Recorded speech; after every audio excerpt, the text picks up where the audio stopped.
Hello mga kapitas, ito pang yung abang lingkod, Mangwing Pante. Sa haba-haba ng panahon hindi tayo nakapag-vlog, but this time mag-vlog tayo ay masaya naman dahil ang ating background ay yan po, napakagandang ilog. Sabay-sabay, ang ganda-ganda po. So nag-i-enjoy kami dito habang nag-aantay ng cherry picking. May mga kasama po ako dito. Ayan mga kapitas, ang aming tent. Yan po ang aking personal tent, Kings of Big Daddy. Maganda, maliit. King Daddy, may tumatawa sa likod. Yan po yung mga kaibigan ko sila. Ayan si Jinky from anong lugar niyo sa inyo? Afghanistan. Afghanistan. No, Philippines. Mindanao. Yan po ang aming lutuan dito. Ayan, medyo pero enjoy po kami dito. This is our second day. Habang nag-aantay ng picking cherries, kami ay nag-i-enjoy ng nature. At ito ay libre. Ayan po, yung mag-asawa at yung ating Mrs. Universe. Napalakad-lakad lang, dahan-dahan lang. Isa ring picker. Maliligo mamaya sa ilog habang nag-aantay na uminit-init ng konti. Yan po ang tent ng ating kaibigan. Yan. At yung isa ay andon din. Yung ating cars. Yan. So, okay. Kung tayo nag-iintay ng cherries, ay enjoy muna tayo. Tingnan nyo naman mga kapitas, ang background namin sobrang ganda Ang maganda pa dito ay libre. Libre. At saka kami lang nandito Ilang tent lang, 3. Tahimik na tahimik. So kung may nauna na dito, ay wala, doon kami pupulutin sa hindi magandang background. So masaya po ako, masaya kaming lahat.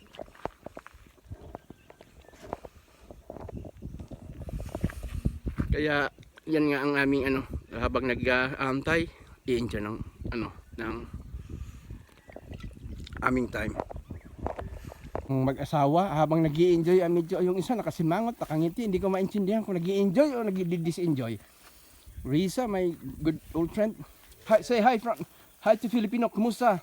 Hi Filipino, kumusta? And it's so from Mindanao, Jinky, former Miss Mindanao. And then ayun naman yung isa, mukhang baka magpakamatay na. Ayun, nasa dulo.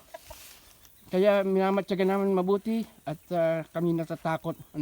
Ayun, nagta-timing na tumalon. Ayun. Kaya tumitingin-tingin siya kung saan siya bandang magtatalon Kaya yun po. Kapitas, ang lugar pong ito ay masyadong sagrado. Masyado silang environmentalist. Pag ito pong punong ito ay about 200 to 300 years old. Malaki po yan. So mga ayun, ang dami nila. Kasi po dito bawal bawal kang may batas na bawal kang pumutol ng kung ano-ano.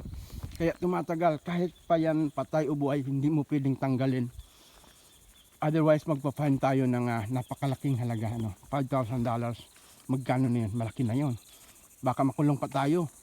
Kaya dumadami sila. Ayun, siguro mga 300 years old din yon. Ito mga 200 years old. Ang lalaki po niyan. Malalaki po silang kahoy. Yan ang tinatawag nating gum tree. Gum tree po siya. Ayan, ang lalaki. At hindi siya pwedeng alisin. Po mga kapitas, hindi ako lumalapit masyado sa kahoy. Pero malaki yan, mga 300 years old. Kasi baka may snake na tumatago sa ilalim, patay tayo.